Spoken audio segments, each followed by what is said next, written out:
অনেক সময় আমরা জীবনে অনেক মানুষকে এমন বলতে শুনে থাকি যে আমি অসফল হয়েছি কারণ আমার সময় ভালো যাচ্ছিল না।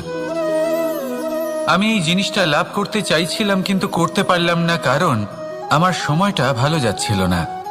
আমি আমার জীবনে ওই মহান কাজটা করতে চাইছিলাম কিন্তু করতে পারলাম না। কেন? কারণ আমার সময়টা ভালো যাচ্ছিল না। কিন্তু যে মুহূর্তে ভালো সময় আমার জীবনে আসবে আমি সব কিছু প্রাপ্ত করব। এমন প্রায় প্রত্যেকেই বলেন।